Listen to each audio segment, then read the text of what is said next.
আসসালামু আলাইকুম। আশা করছি সবাই ভালো আছেন। আমিও আল্লাহর রহমতে ভালো আছি। আমি আপনাদের প্রিয় বোন আবারও নতুন একটি ভিডিও নিয়ে চলে আসলাম। এর আগের ভিডিওতে আপনারা দেখেছেন যে উহুদ পাহাড়ে আমি চলে আসছি, আর উহুদ পাহাড়ের কোনো বিবরণ বা কোনো কিছুই আমি দেইনি, যেহেতু আস্তে আস্তেই অনেক লেট হয়ে গিয়েছে। আর সেই ভিডিওগুলি আপনাদের সামনে শেয়ার করেছি। আর রাসূল সাল্লাল্লাহু আলাইহি সাল্লাম যেখানেই তার পবিত্র পা স্পর্শ করেছে সেই জায়গায় দেখবেন আল্লাহর রহমত এবং রহমতের জালালি কবুতর ঘোরাঘুরি করছে। আর সব জায়গাতেই আমি দেখলাম জালালি কবুতরের ছড়াছড়ি। মাশাল্লাহ, এত সুন্দর লাগে। আর এই জায়গাতে, এই পবিত্র জায়গাতে না আসলে আমি কখনো বুঝতেই পারতাম না এখানে আসলে এত শান্তি। মানে আপনাদের কাছে কি বলে বোঝাবো যে কত রকমের শান্তি। যে গিয়েছে ওখানে সেই শুধুমাত্র এই ফিলিংসটা বা এই অনুভূতিটা বুঝতে পারবে। আর হয়তোবা অনেকেই বলবেন যে আপনি তো গিয়েছেন ভিডিও করতে। আসলেও ভিডিও তো ভিডিওর সময় করেছি, নামাজের সময় নামাজ, ভিডিওর সময় ভিডিও।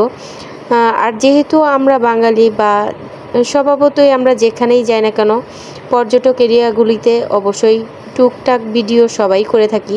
আর আমি আপনাদের সাথে শেয়ার করার জন্য ভিডিওগুলি করেছি, কারণ আমার এই ভিডিওটি দেখার মাধ্যমে যদি আপনারা একটু উৎসাহিত হন, আর যারা মুসলমান ভাই বোনেরা আছেন, আমার মনে হয় রাসূল সাল্লাল্লাহু আলাইহি সাল্লামের দেশে যাওয়া এটাও বড় একটা সৌভাগ্যের বিষয়। আল্লাহ যে আমাকে এত বড় সৌভাগ্য দান করেছেন তার জন্যে লাখো কোটি শুকরিয়া। আর এই যে দেখছেন এত পর্যটক এবং এত হাজিরা এখানে আসছে, আপনাদের কিভাবে বুঝাবো। আর আল্লাহর কত রহমত এখানে দেখতেই পাচ্ছেন। আর এই জায়গায় কিন্তু প্রথম যুদ্ধ শুরু হয়েছিল, আর এই সাহাবীদের অনেক সাহাবীরা শহীদ হয়েছিলেন। আর এইখানেই তাদেরকে দাফন করা হয়েছে, মানে জানাজা করা হয়েছে। কিন্তু এখন কোনো চিহ্ন নেই, চিহ্ন রাখেনি। এটা একটা কাঁটাতারের বেড়ার মতো করে খুব সুন্দর করে বাউন্ডারি করে দিয়েছে। আর এই জায়গায় হচ্ছে মসজিদে মেয়েদের নামাজের জায়গাটা আলাদা এবং ছেলেদের নামাজের জায়গাটাও আলাদা। আর এখানে কিছুক্ষণ পরপরই বিভিন্ন শেখেরা এসে পানি খাওয়াচ্ছে, মানে অনেক রকমের হেল্প করছে আর কি হাজিদেরকে। বিনামূল্যেই পানি খাওয়া যাচ্ছে আর কি। আর এটা হচ্ছে অনেক সুন্দর মহিলাদের নামাজের জায়গা। আমি নামাজ শেষ করে তারপরে একটু ভিডিও শেয়ার করলাম আপনাদের সাথে। নামাজের স্থানটা এত সুন্দর, পরিষ্কার পরিপাটি, এত মানুষ, এত হাজিরা নামাজ পড়ছে, দেখেন কোথাও কোনো ময়লা নেই। এই তো আমি নামাজ পড়ে বের হয়ে গেলাম এবং অপেক্ষা করছিলাম আপনার ভাইয়ার জন্য। আপনাদের ভাইয়া বের হলে তারপরে দুজন একসাথে আবার অন্যদিকে যাব আর কি, যেখানে রাসূল সাল্লাল্লাহু আলাইহি সাল্লামের দাঁত মোবারক শহীদ হয়েছিল ওই স্থানে যাব। এখান থেকেই কাছেই এই জায়গায় প্রথম রাসূল সাল্লাল্লাহু আলাইহি সাল্লাম হাত রেখেছিলেন, মানে তার 5টা নখ রেখেছিলেন আর কি, আঙ্গুল রেখেছিলেন। এই জায়গার ছাপটা এখনও আছে এবং ওই জায়গা থেকে বিশ্বাস করবেন না এখনও সেই সুগন্ধি বের হয়।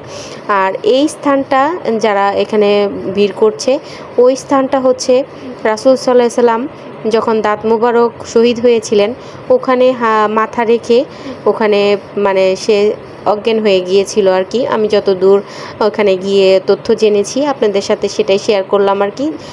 তবে আমার তথ্যে অনেক ভুল থাকতেও পারে, ক্ষমার দৃষ্টিতে দেখবেন। আমি আপনাদেরকে চেষ্টা করছি এই ভিতরে যাওয়া, যে একদম ভিতর থেকে কাছ থেকে দেখানোর। এখানে একজনের পর একজন ঢুকতে পারে, তাছাড়া ঢুকা যায় না। আর ঢুকাও খুব কঠিন কাজ, একদম গভীরে, একদম মানে যাওয়া খুবই ক্রিটিক্যাল। এই যে দেখেন এখানে হাত রেখেছে, এই জায়গাটাতে মাথা রেখেছে, ওই যে গভীর গর্তর মতো ওই জায়গাটা উনি মাথা রেখেছিলেন। আর ওই জায়গাটা সুন্দর বালিশের মতো তুলতুলে নরম বিছানা হয়ে গিয়েছিল। আর এই স্থানটা হচ্ছে রাসূল সাল্লাল্লাহু আলাইহি সাল্লাম অনেক দিন থেকে ছিল। আর এই জায়গার মানে খোলা জায়গাটা বন্ধ করে দিয়েছে, কারণ ওখানে ঢুকলে নাকি মানুষ কখনোই আর বের হতো না, মানে এত শান্তি থাকতো। অনেকে আছে মাসকে মাস এখানে থাকতো, অনেকে আছে বের হতেই চেত না। যাই হোক, আমার খুব ভালো লেগেছে। এত উঁচু পাহাড়, তারপরে আমি ওখানে কিভাবে উঠে গেছি আসলে এখানে না আসলে আমি বুঝতেই পারতাম না। আমার হাজব্যান্ড আমাকে বলছিল যে তুমি এত ভারী মানুষ, আমি কিন্তু একটু হেলদি, তুমি কিভাবে ওইখানে উঠলা। আমি নিজে আশ্চর্য হয়ে গেলাম যে তুমি ওইখানে উঠতে পেরেছো। আসলে আমার মনে হয় আমি কিভাবে উঠেছি আমি নিজেও জানি না, আশ্চর্য লেগেছে আমারও। পরে আমি উঠার পরে দেখি অনেক উঁচুয় উঠে গেছি, ওখানে ওঠার সাহস সহজেই কেউ করে না। তারপরেও আল্লাহর অশেষ রহমত এবং আমার এত মানে নিয়ত সহি থাকার কারণে আমি বলেছিলাম আমি ওখানে উঠব, এবং রাসূল সাল্লাল্লাহু আলাইহি সাল্লাম যেখানে এত সুন্দর করে ওখানে থেকেছে ওটা আমি স্পর্শ করব এবং চুমু খাবো, এই কারণে আমি ওখানে উঠেছিলাম। তারপরে আমরা 2 রাকাত নফল নামাজ পড়ি, ওখানে নফল নামাজ পড়ে তারপরে বের হয়ে যাই। এবার যাব আমরা জিন পাহাড়ে। নেক্সট ভিডিওতে আপনাদের সাথে শেয়ার করব জিন পাহাড়ে কি ঘটনা ঘটলো বা কি বিস্তারিত সবই থাকবে ওই নেক্সট ভিডিওতে। সে পর্যন্ত সবাই ভালো থাকবেন, সুস্থ থাকবেন, আমার জন্য দোয়া করবেন। সবাই ভালো থাকবেন। আল্লাহ হাফেজ।